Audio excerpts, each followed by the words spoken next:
दोस्तों जय श्री कृष्ण। मैं ओम यादव आप सभी लोगों का स्वागत करता हूं आज के इस वीडियो में।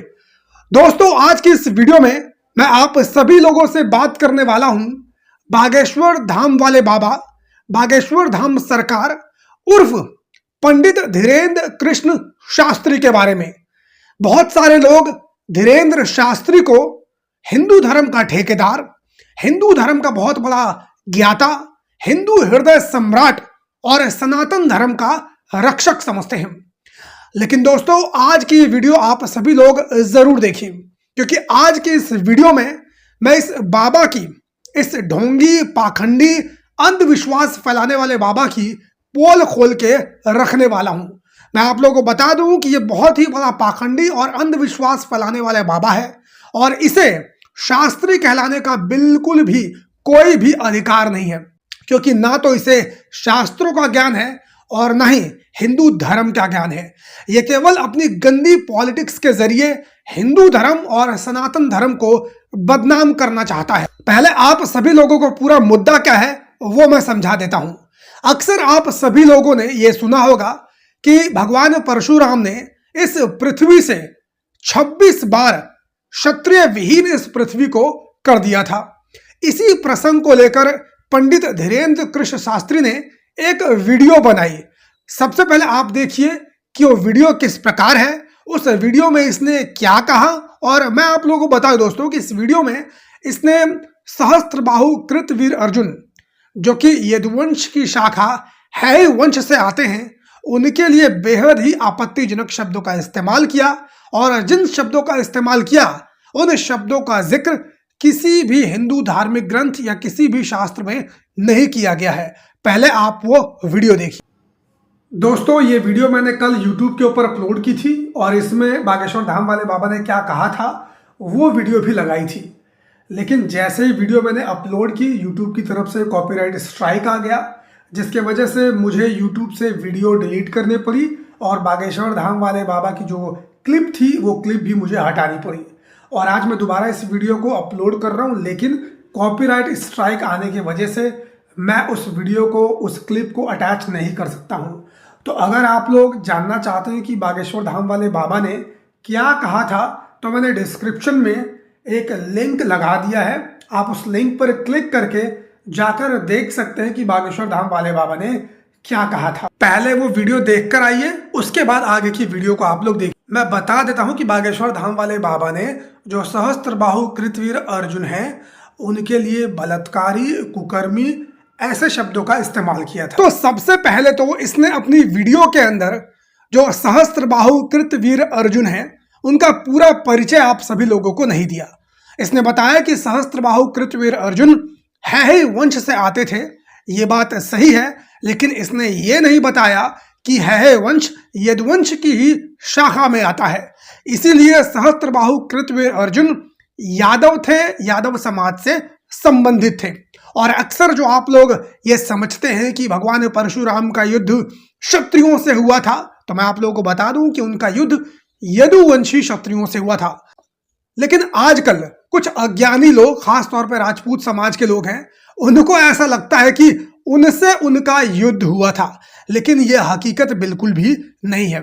इसके अलावा इस शख्स ने, यानी कि पंडित धीरेन्द्र कृष्ण शास्त्री ने सहस्त्रबाहु कृतवीर अर्जुन के लिए बलात्कारी जैसे शब्दों का इस्तेमाल किया, उनको कुकर्मी, अत्याचारी, इन सभी शब्दों से संबोधित करने का काम किया। लेकिन दोस्तों मैं आप लोगों की जानकारी के लिए बता दूं कि हिंदू धर्म की किसी भी शास्त्र में, किसी भी ग्रंथ में सहस्त्रबाहु कृतवीर अर्जुन के लिए बलात्कारी और कुकर्मी जैसे शब्दों का इस्तेमाल नहीं मिलता। यह दिखाता है कि पंडित धीरेन्द्र कृष्ण शास्त्री को हमारे, यानी कि जो हिंदू धार्मिक ग्रंथों के शास्त्र हैं उनके बारे में इसे जानकारी ही नहीं है और पर्चा लेकर यह बैठा हुआ था। यानी यह पूरा प्रसंग क्या है इसके बारे में भी इसे देखकर बताने की आवश्यकता पड़ रही है। आप इसी बात से अंदाजा लगा सकते हैं कि कितना बड़ा ज्ञानी हो सकता है। दोस्तों इस पंडित धीरेन्द्र कृष्ण शास्त्री को हमारे यादव समाज के कुछ लोग भी बड़ा मानते हैं और इसको बड़ा फॉलो करते हैं। क्यों? क्योंकि वो बोलते हैं कि ये गर्गाचार्य ब्राह्मण है। लेकिन मैं उन लोगों को बता दूं दोस्तों कि सहस्त्रबाहु कृतवीर अर्जुन भी आपके ही यादव समाज से आते थे और वो एक महान शख्सियत थे। ये बात अलग है कि उनका भगवान परशुराम से युद्ध हुआ था। हो सकता है कुछ कमियां उनके अंदर भी रही हो जिसके वजह से उनका युद्ध हुआ था, लेकिन ना तो वे बलात्कारी थे और ना ही वे कुकर्मी थे। मैं इस बात को आने वाले वीडियो में भी साबित आप सभी लोगों के सामने जरूर करूंगा।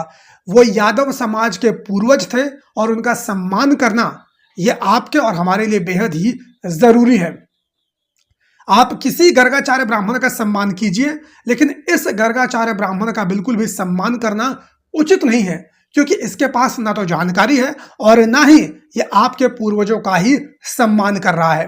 दोस्तों, हिंदू धर्म शास्त्रों के ज्ञाता, संस्कृत के प्रकांड विद्वान यादव योगेश रोही जी, उन्होंने पंडित धीरेन्द्र कृष्ण शास्त्री को शास्त्रार्थ के लिए चुनौती देते हुए एक वीडियो के माध्यम से संदेश दिया है।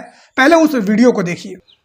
वर्तमान में आज जो कथावाचक हैं उनके मुख से जो भी शब्द निकल जाता है वह उनके लिए आप्त वाक्य है, परंतु वे लोग ये विचार नहीं करते कि हम जो शब्द बोल रहे हैं उनका कोई शास्त्रीय प्रमाण है अथवा नहीं। बात करना चाहता हूँ मैं इस विषय में धीरेन्द्र शास्त्री के वक्तव्यों की, जिसमें उन्होंने सम्राट सहस्त्रबाहु के प्रति अपनी कुत्सित मानसिकता का प्रदर्शन किया है। अभी उन्होंने अपने बागेश्वर धाम से उनके बारे में कहा कि वे कुकर्मी और बलात्कारी थे और दुष्ट आताताई अनेक कुत्सित विशेषणों से उन्हें संबोधित करते हुए उनके प्रति अपनी भड़ास निकाली। परंतु मैं ये भी कहना चाहता हूँ कि धीरेन्द्र शास्त्री नहीं हो सकते, उनको शास्त्रों का कोई ज्ञान नहीं है, क्योंकि किसी भी पुराण में अथवा धार्मिक शास्त्र में सम्राट सहस्त्रबाहु को कुकर्मी और बलात्कारी नहीं कहा गया। उनकी धर्म निष्ठा को और उनके वेद ज्ञान को तो परशुराम ने भी स्वीकार किया था। ब्रह्म वैवर्त पुराण में परशुराम ने स्वयं सहस्त्रबाहु को संबोधित करते हुए कहा कि आप धर्मिष्ठों में सबसे श्रेष्ठ हो, आप बहुत ही न्यायकारी और वेदों के पारंगत हो, आप इतने महान हो कि ऐसा कोई भी सम्राट भविष्य में नहीं होगा, परंतु आपके द्वारा मेरे पिता का वध होना यह प्रशंसा का विषय नहीं है। तो निश्चित सी बात है, उनके लिए कहीं भी कुकर्मी और बलात्कारी जैसा विशेषण नहीं है। किसी महापुरुष के प्रति इस प्रकार से अपनी कुत्सित मानसिकता का इजहार करना, यह कभी अच्छे व्यक्तियों का व्यक्तित्व नहीं हो सकता। धीरेन्द्र शास्त्री जैसा कि समाज द्वारा उन्हें संबोधन मिला है, धीरेन्द्र को सर्वप्रथम तो भाषा का उचित व्यावहारिक ज्ञान नहीं। दूसरी बात शास्त्रों की है, तो शास्त्रों का उनको कोई ज्ञान नहीं है, क्योंकि प्रसिद्ध होने वाले कभी महान नहीं होते। तो ये तो प्रसिद्धियों पर बैठे हुए लोग हैं जिन्हें आज पूजा जा रहा है, परंतु महानता इनके भीतर तनिक मात्र भी नहीं है, क्योंकि इन्होंने बिना सोचे समझे सम्राट सहस्त्रबाहु के प्रति जो ये कुत्सित मानसिकता का इजहार किया है, इससे सारे यादव समाज का, सभी महान आत्माओं का अनादर हुआ है, उनकी भावनाओं को ठेस लगी है। तो दोस्तों, यादव योगेश रोही जी ने साफ साफ इस वीडियो में कहा कि सहस्त्रबाहु कृतवीर अर्जुन के लिए किसी भी शास्त्र में, किसी भी पुराण में बलात्कारी, कुकर्मी इन शब्दों का इस्तेमाल नहीं मिलता है।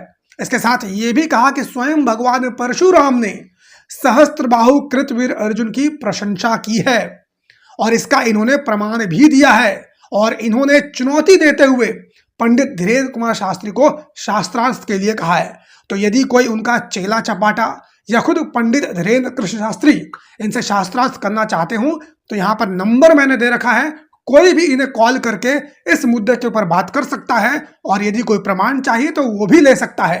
कुछ प्रमाण तो मैं आप लोगों को इस वीडियो में ही देना चाहूंगा जो यादव योगेश रोही जी ने अपने फेसबुक पोस्ट के माध्यम से लिखी है। जरा देखिए उनको। ये यादव योगेश रोही जी की फेसबुक पोस्ट है, मैं इसको पढ़ता हूं और इसके जो प्रमाण है वो आप सभी लोगों के सामने प्रस्तुत करता हूं।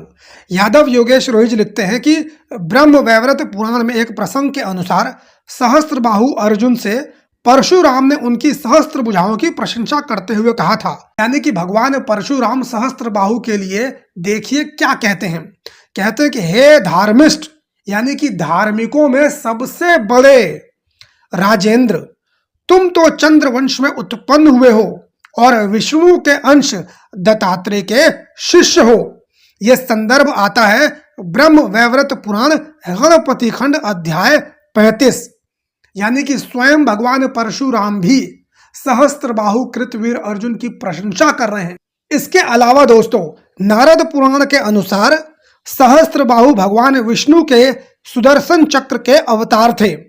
यादव योगेश रोही जी लिखते हैं कि नारद पुराण है वंशी यदुवंशी क्षत्रिय महाराज सहस्त्रबाहु के लिए मंत्र, दीप, धूप तथा पूजा करने के लिए कहता है तथा उनके 108 नाम व्याख्या करता है।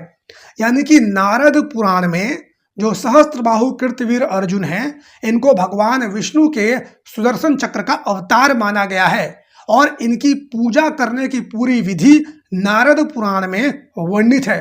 और दोस्तों, मैं आप लोगों को बता दूं कि आज भी यानी कि कलयुग में भी आप लोगों को कई सारे मंदिर सहस्त्रबाहु कृतवीर अर्जुन के मिल जाएंगे।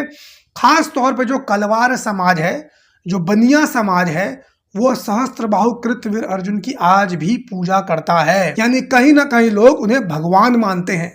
इसके अलावा महाभारत के अनुसार परम प्रतापी धनुर्धर अर्जुन के जन्म के समय आकाशवाणी होती है, कार्तवीर्य समः कुंती शिव तुल्य पराक्रमः।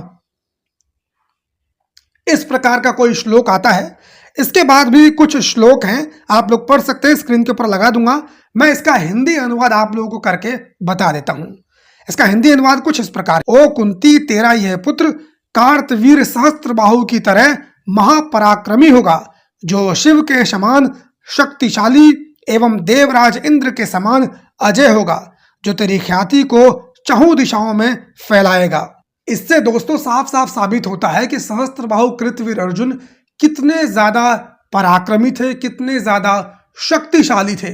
और यदि वो दुष्कर्मी, कुकर्मी, बलात्कारी होते तो क्या इस प्रकार का जिक्र महाभारत में आता? क्या अर्जुन के पैदा होने पर सहस्त्रबाहु कृतवीर अर्जुन से अर्जुन की तुलना हो सकती थी? ये बिल्कुल भी पॉसिबल नहीं था, क्योंकि एक कुकर्मी, एक बलात्कारी से अर्जुन की तुलना तो बिल्कुल भी नहीं की जा सकती है। तो दोस्तों, इन सभी संदर्भों से, इन सभी उदाहरणों से ये बात सिद्ध होती है कि महाप्रतापी, महाशक्तिशाली सहस्त्रबाहु कृतवीर अर्जुन ना तो बलात्कारी थे, ना तो कुकर्मी थे और ना ही किसी भी शास्त्र में उनके लिए इस प्रकार के गंदे और घटिया शब्दों का इस्तेमाल मिलता है। जरूर भगवान परशुराम और उनके परिवार से उनकी दुश्मनी थी, जिसके वजह से भगवान परशुराम ने उनका वध भी किया। हम भगवान परशुराम का किसी भी प्रकार से अनादर नहीं करते हैं और ना ही करना चाहते हैं। हम उनका भी उतना ही सम्मान करते हैं जितना सहस्त्रबाहु कृतवीर अर्जुन का करते हैं। लेकिन यदि कोई हमारे पूर्वज सहस्त्रबाहु कृतवीर अर्जुन का अपमान करेगा तो हम लोग बिल्कुल भी सहन नहीं करेंगे। और मैं उन सभी यदुवंशियों से पूछता हूं जो लोग पंडित धीरेन्द्र कृष्ण शास्त्री का सम्मान करते हैं कि तुम लोग किस प्रकार के यादव हो, तुम कैसे अपने पूर्वज का अपमान सहन कर सकते हो? इस व्यक्ति के ऊपर तो FIR होनी चाहिए और इसे जेल की सलाखों के पीछे होना चाहिए, क्योंकि इसने न सिर्फ सहस्त्रबाहु कृतवीर अर्जुन का अपमान किया है, बल्कि देखा जाए तो सनातन संस्कृति, सनातन धर्म का भी अपमान किया है। क्योंकि सहस्त्रबाहु कृतवीर अर्जुन स्वयं एक भगवान के अवतार हैं, स्वयं भगवान विष्णु के सुदर्शन चक्र के अवतार हैं।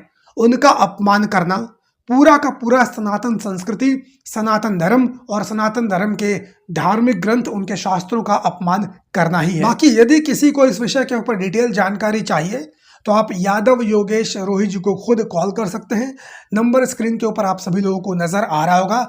वो आप लोगों को विस्तार रूप से इसकी जानकारी दे देंगे, बाकायदा प्रमाणों के साथ आप लोगों को जानकारी दे देंगे। यदि कोई शास्त्रार्थ भी करना चाहता है इनके साथ, तो भी इस नंबर पर कॉल करके इनके साथ शास्त्रार्थ भी कर सकता है। आप सभी लोगों से निवेदन है, इस वीडियो को हर व्हाट्सएप ग्रुप में, हर फेसबुक ग्रुप में, अपने सोशल मीडिया की प्रोफाइल में, कहीं पर भी, हर सोशल मीडिया पर आप लोग इसे शेयर अवश्य कीजिए, ताकि हमारे उन यदुवंशियों की आंखें खुल सके जो इस पंडित धीरेन्द्र कृष्ण शास्त्री का सम्मान करते हैं। मैं तो सिर्फ यदुवंशी ही नहीं, बाकी तमाम हिंदुओं से अपील करना चाहूंगा कि इसका आप लोग विरोध कीजिए, क्योंकि इसे धर्म के बारे में बिल्कुल भी जानकारी है ही नहीं, इसे शास्त्रों के बारे में बिल्कुल भी जानकारी है ही नहीं। ये केवल और केवल पॉलिटिकल स्टंट करता है, मुसलमानों को गालियां देके हिंदुओं में अपनी एक पॉपुलैरिटी गेन करना चाहता है। आप लोगों को तय करना है कि आप लोग एक पाखंडी अंधविश्वास फैलाने वाले के समर्थक बनना चाहते हैं या फिर ऐसे लोगों का आप लोग विरोध करना चाहते हैं। इस चैनल को सब्सक्राइब ना किया हो तो सब्सक्राइब कर लें, और फेसबुक, ट्विटर, इंस्टाग्राम, इन तमाम सोशल मीडिया साइट्स के ऊपर मेरी प्रोफाइल, मेरी आईडी आप सभी लोगों को मिल जाएगी। डिस्क्रिप्शन में उन सभी का लिंक भी मैंने आप सभी लोगों को दे दिया है, वहां पर भी जाकर आप सभी लोग मुझे फॉलो कर सकते हैं। बाकी मुलाकात करता हूं किसी और वीडियो में, तब तक के लिए बहुत बहुत धन्यवाद। जय हिंद।